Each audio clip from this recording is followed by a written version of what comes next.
पर्यावरण को सभी सजीव व निर्जीव तत्वों और उनके प्रभावों के कुल योग के रूप में परिभाषित किया जा सकता है जो मानव जीवन को प्रभावित करते हैं, जबकि सभी सजीव या जैविक तत्वों में पशु, पौधे, वन, मत्स्य और पक्षी शामिल होते हैं।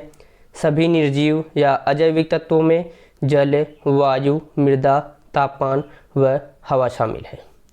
नमस्कार दोस्तों, मैं शैलेश स्वागत करता हूं आपका आपके अपने YouTube चैनल परीक्षा रेस पर। दोस्तों, आज के इस वीडियो में हम लेकर आए हैं यूपी टेट प्रीवियस ईयर प्रश्नों की श्रृंखला का EVS का यह तीसरा वीडियो। आज के इस वीडियो में हम देखेंगे यूपी टेट 2018 में आए हुए पर्यावरण के 30 महत्वपूर्ण प्रश्नों को। तो आइए शुरू करते हैं आज के सेशन का पहला प्रश्न। आज का हमारा पहला प्रश्न है, किस वर्णक की उपस्थिति के कारण पौधे हरे होते हैं? इसका उत्तर होगा क्लोरोफिल। क्लोरोफिल की उपस्थिति के कारण पौधे के पत्ते हरे होते हैं। क्लोरोफिल को पर्णहरित, हरित लवक, पर्णहरिम आदि नामों से जाना जाता है। यह एक प्रोटीन युक्त जटिल रासायनिक यौगिक होता है। यह प्रकाश संश्लेषण के लिए मुख्य रूप से उत्तरदायी होता है। यह एक प्रकाश संश्लेषी वर्णक होता है। हमारा अगला प्रश्न है, मानवीय गतिविधियां जो पृथ्वी पर जलवायु परिवर्तन के लिए जिम्मेदार हैं वे हैं। एरोसॉल कैन का उपयोग, ये भी है। वनों को जलाना, यह भी है। कृषि क्रियाकलाप, ये भी है। तो ये सभी जो हैं मानवीय गतिविधियां हैं जो जलवायु परिवर्तन के लिए जिम्मेदार हैं। जलवायु परिवर्तन से आशय है मौसमी दशाओं के प्रतिरूप में ऐतिहासिक परिवर्तन, जो परिवर्तन प्रकृति और मानवीय दोनों रूपों में होता है। अगला प्रश्न, यूफोर्बिएसी फैमिली की कौन सी फसल बायोडीजल उत्पन्न करने के लिए जानी जाती है? ये प्रश्न बहुत बार पूछा जा चुका है, आगे भी पूछे जाने की संभावना है। इसका उत्तर होगा जेट्रोफा। अगला प्रश्न, जड़ी बूटियों की रानी, भारत की सबसे पवित्र जड़ी बूटी। इस औषधि पौधे को हिंदू धर्म में बहुत ही महत्व दिया गया है। इसका साइंटिफिक नेम ओसिमम सैक्टम है। इसको सामान्यतः किस नाम से जाना जाता है? दोस्तों, इससे हम और आप सभी परिचित हैं कि हिंदू धर्म में महत्व दिया जाता है, तो यह है तुलसी। तुलसी की पूजा की जाती है और इसका जो है जड़ी बूटी में भी काफ़ी उपयोग होता है। अगला प्रश्न, पीने के लिए सुरक्षित जल को क्या कहते हैं? दोस्तों, यह प्रश्न पढ़कर बिल्कुल भी कंफ्यूज नहीं होना है। कई बार परीक्षा में ऐसे प्रश्न पूछ लिए जाते हैं जिनका उत्तर एकदम सामने सीधे सीधे लिखा होता है, लेकिन हम यह सोचते हैं कि ऐसा नहीं हो सकता है, जबकि इसका सही उत्तर है पीने योग्य जल। पीने के लिए सुरक्षित जल को पीने योग्य जल कहते हैं। कई बार हम सोचते हैं कि आसुत जल हो सकता है, जबकि जो आसुत जल होता है उसमें जो पानी में आवश्यक साल्ट होते हैं, लवण होते हैं, उनका अभाव होता है, जिसके लिए यह स्वस्थ नहीं माना जाता है। अगला प्रश्न, वर्ष 1984 की भोपाल गैस त्रासदी में निम्न में से किस गैस के रिसाव के कारण हुई थी? तो इसका उत्तर होगा मिथाइल आइसोसाइनेट। मिथाइल आइसोसाइनेट का रिसाव वर्ष 1984 में भोपाल शहर में हुआ था, जिसमें हजारों लोग के मारे जाने की खबर थी और यह एक औद्योगिक दुर्घटना थी। अगला प्रश्न, विश्व पर्यावरण दिवस कब मनाया जाता है? इसे आप सब जानते हैं, 5 जून को विश्व पर्यावरण दिवस मनाया जाता है। अगला प्रश्न, MS स्वामीनाथन क्या हैं? एक पारिस्थितिक वैज्ञानिक हैं, या फिर पत्रकार हैं, या फिर कृषि वैज्ञानिक हैं, या फिर पक्षी वैज्ञानिक हैं? जैसा कि हम जानते हैं कि भारत में जो ग्रीन रिवॉल्यूशन था, या फिर हरित क्रांति के नाम से जिसे हम जानते हैं, हरित क्रांति, भारत में हरित क्रांति के जनक हैं MS स्वामीनाथन। इनका संबंध है कृषि वैज्ञानिक से। हरित क्रांति की शुरुआत भारत में 1966-67 के दशक में हुई थी, जिसमें पंजाब, हरियाणा, पश्चिमी उत्तर प्रदेश और राजस्थान के गंगानगर जिले को शामिल किया गया था। इसका मुख्य संबंध गेहूं और चावल से है। ग्रीन रेवोल्यूशन से गेहूं और चावल में अभूतपूर्व वृद्धि हुई थी इसके उत्पादन में। Wild life institute of India WII कहाँ स्थित है? इसका उत्तर होगा देहरादून। देहरादून आप जानते हैं उत्तराखंड में है। WII या फिर wild life institute of India को हिंदी में भारतीय वन्यजीव संस्थान कहते हैं। इसकी स्थापना 1982 में हुई थी। हमारा अगला प्रश्न है, प्रकाश संश्लेषण के दौरान हरे पौधे किसे सोख लेते हैं? तो प्रकाश संश्लेषण में क्या होता है कि CO2 प्लस H2O क्लोरोफिल में प्रकाश की उपस्थिति में क्रिया करके C6H12O6 का निर्माण करते हैं और इसके साथ साथ ऑक्सीजन रिलीज करते हैं।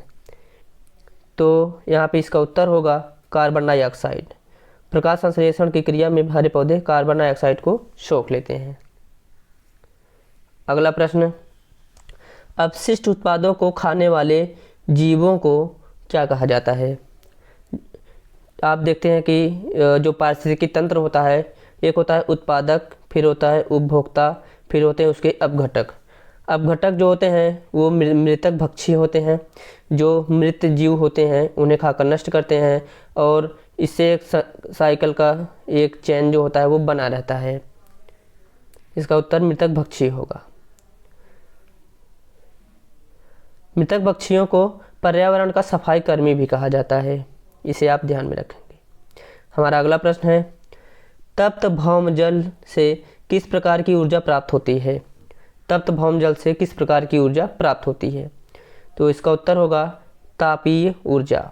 तापीय ऊर्जा में क्या होता है कि जिस स्थान पर संभावना रहती है कि यहाँ पे भौम जल या फिर तापीय ऊर्जा की संभावना है, वहाँ पे खुदाई की जाती है एक नलियाकार की, जिससे जो धरती के अंदर जो वाष्प होता है, गर्म वाष्प होता है, वो धरती पर लाया जाता है, ऊपर लाया जाता है और इसका उपयोग किया जाता है जैसे विद्युत के निर्माण में।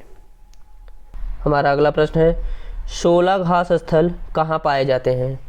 तो जैसे ये भारत है, जो भारत का जो पश्चिमी घाट है, यहाँ पर जो पहाड़ियाँ हैं, या जो 1800 मीटर से ऊपर की जो पहाड़ियाँ हैं, इसके ऊपर ये घास पाया जाता है जिसे कहते हैं 16 घास। उसमें क्या होता है कि 12 वर्ष में एक बार 16 जो घास होती है इसमें 12 वर्ष में एक बार फूल खिलते हैं और ये फूल नीले कलर के होते हैं, इसलिए यहाँ की जो पहाड़ी है उसे नीलगिरी पहाड़ी कहते हैं। अर्थात कह सकते हैं कि नीलगिरी पहाड़ी का जो उसे संज्ञा दी गई है ये 16 के फूल के कारण दी गई है। तो इसका उत्तर होगा पश्चिमी घाट। पश्चिमी घाट। अगला प्रश्न, भारत में पेलिकन पक्षी कहाँ प्रजनन करते हैं? कोक्कारे वेलूर में, नेलापट्टू में, कुंथनकुलम में, ये सभी। इसका उत्तर होगा ये सभी। पेलिकन पक्षी जो होते हैं प्रवासी पक्षी हैं जो कर्नाटक के नेलापट्टू में, कोक्कारे वेलूर, कुंथनकुलम में आकर प्रजनन का कार्य करते हैं। अगला प्रश्न, मिनी माता रोग एक ऐसी मछली खाने से होता है जिसमें अधिक मात्रा में पाया जाता है। तो जैसा हम जानते हैं मिनी माता रोग जो होते हैं वो पारे की अधिकता के कारण होता है। जब पानी में पारे की अधिकता होती है और वहाँ की मछली वो खाती है, उसके बाद जो मछली को पकड़ कर मछुआरा लाते हैं उसको खाते हैं, तो उसे मिनी माता रोग होता है। मिनी माता रोग एक मानसिक बीमारी है जिसमें भ्रम की स्थिति उत्पन्न रहती है और जिससे आदमी पागलपन तक पहुंच जाता है। कैडमियम से इटाई रोग होता है। अगला प्रश्न, ओजोन परत का अधिकतम ह्रास निम्न में से किस पर हुआ? जैसे पृथ्वी है, इसके ऊपर का ये है नॉर्थ पोल और नीचे का है ये साउथ पोल। तो ओजोन का जो अधिकतम ह्रास हुआ है वो दक्षिणी ध्रुव पर हुआ है। इसका उत्तर होगा दक्षिणी ध्रुव। ओजोन परत जो होती है जो सूर्य से परावैंगनिक किरण आती है, उन परावैंगनिक किरणों को पृथ्वी के वायुमंडल तक पहुंचने से रोकने का कार्य करती है और उससे परावैंगनिक किरणों से त्वचा की डिजीज होती है, स्किन डिजीज जिसे कहते हैं। अगला प्रश्न, इनमें से कौन भारत का प्रथम मुख्य न्यायाधीश था? तो इसका उत्तर होगा हीरालाल जेकानिया जी भारत के पहले मुख्य न्यायाधीश थे। विलुप्त, संकटपन्न, दुर्लभ, अपर्याप्त जीवों के लिए एक संयुक्त कार्यक्रम चलाता है। IUCN की स्थापना 1988 में हुई थी। जितने भी विलुप्त के करीब के जीव हैं इनको एक बुक में लिखा गया जिसका नाम है रेड डेटा बुक। तो इसका उत्तर होगा विलुप्त के करीब जीवों से संबंधित है रेड डेटा बुक। अगला प्रश्न, इनमें से कौन वर्तमान राष्ट्रीय महिला आयोग की अध्यक्ष हैं? 2018 में यह प्रश्न आया था तब भी और वर्तमान में भी रेखा शर्मा राष्ट्रीय महिला आयोग की अध्यक्ष हैं। अगला प्रश्न, लोकसभा व राज्यसभा की संयुक्त बैठक किसके द्वारा आहूत की जाती है? दोस्तों आहूत की जाती है अगर पूछे तो इसका उत्तर होगा राष्ट्रपति। राष्ट्रपति अनुच्छेद 108 में राष्ट्रपति को अधिकार है कि जब लोकसभा और राज्यसभा के सदनों में मतभेद उत्पन्न हो तो राष्ट्रपति सत्र प्रारंभ होने के पहले दिन ही लोकसभा और राज्यसभा की संयुक्त बैठक बुलाएगा जिसकी अध्यक्षता करने का काम करेंगे लोकसभा अध्यक्ष। अगला प्रश्न, संविधान के किस भाग में पंचायती राज व्यवस्था संबंधित प्रावधान दिए गए हैं? तो इसका उत्तर होगा भाग 4। भाग 4 में है पंचायती राज से संबंधित और भाग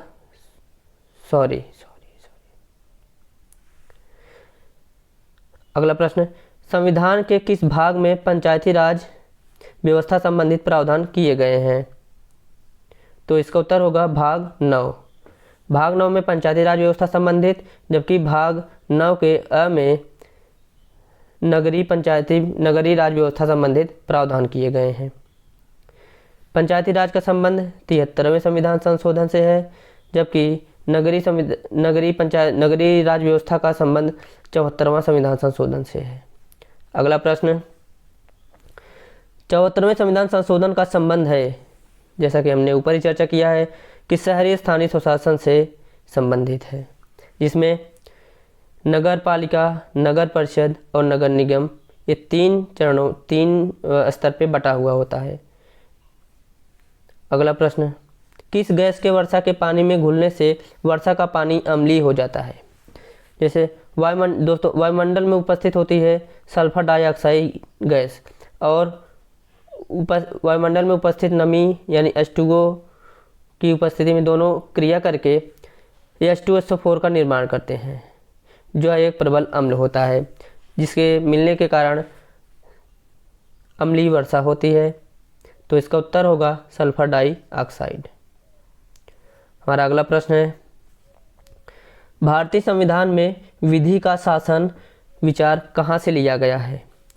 तो विधि का शासन का विचार इंग्लैंड से लिया गया है। और इंग्लैंड से और क्या लिया गया है अगर पूछे तो एकल नागरिकता, सनसनी विशेषाधिकार, ये ब्रिटेन के हैं।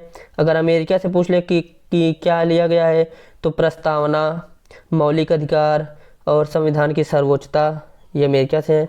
आयरलैंड से पूछ ले क्या लिया गया है तो राज्य के नीति निर्देशक तत्व आयरलैंड से लिया गया है।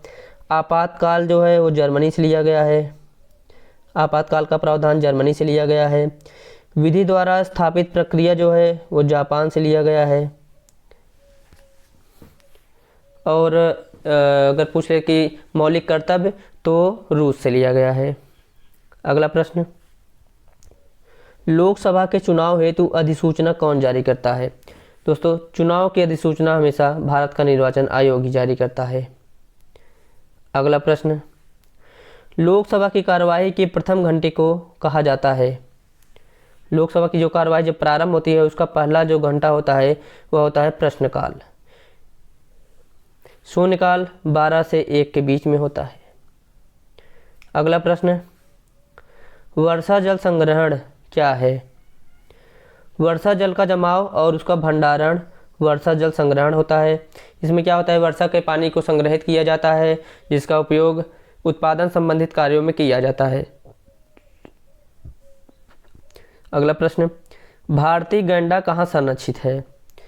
तो पूछ ले कि कौन सा राष्ट्रीय पार्क है जो गैंडा के संरक्षण से संबंधित है, तो इसका उत्तर होगा काजीरंगा नेशनल पार्क, जो कि असम में स्थित है। यह भारतीय गैंडा यहाँ पे संरक्षित किया गया है, गैंडों के लिए प्रसिद्ध है। अगला प्रश्न, निम्न में से कौन सा क्रम पारिस्थितिकी तंत्र में ऊर्जा प्रवाह के संबंध में सही है? यह बहुत ही सरल है, उत्पादक, उपभोक्ता, उसके बाद अपघटक। हमारा अगला और आज के सेशन का आखिरी प्रश्न है, ग्रीन हाउस गैस वातावरण में सबसे अधिक मात्रा में उपस्थित रहती है, वो कौन सी गैस है? ग्रीन हाउस गैस है जो वातावरण में सबसे अधिक मात्रा में उपस्थित रहती है। तो ग्रीन हाउस गैसों में कार्बन डाइऑक्साइड, हाइड्रोजन गैसें, क्लोरोफ्लोरोकार्बन, जलवाष्प, मीथेन, नाइट्रस ऑक्साइड आदि गैसें शामिल होती हैं। जीवाश्म ईंधन के उपयोग के कारण कार्बन डाइऑक्साइड गैस की सांद्रता वायुमंडल में सबसे अधिक है। वर्तमान में वायुमंडल के कार्बन डाइऑक्साइड की मात्रा लगभग 0.040% है। अगर पूछ ले कितना है तो 0.040% है। तो इसका उत्तर होगा कार्बन डाइऑक्साइड यानी CO2। तो दोस्तों आज के सेशन यहीं पे समाप्त होता है। आज का सेशन आपको कैसा लगा? अच्छा लगा हो तो वीडियो को लाइक करें, चैनल को सब्सक्राइब करें और बेल आइकन को ज़रूर दबाएं ताकि हम अपनी अगली वीडियो अपलोड करें तो उसका नोटिफिकेशन आपको मिले। तो मिलते हैं अगले वीडियो में, तब तक के लिए धन्यवाद, नमस्कार।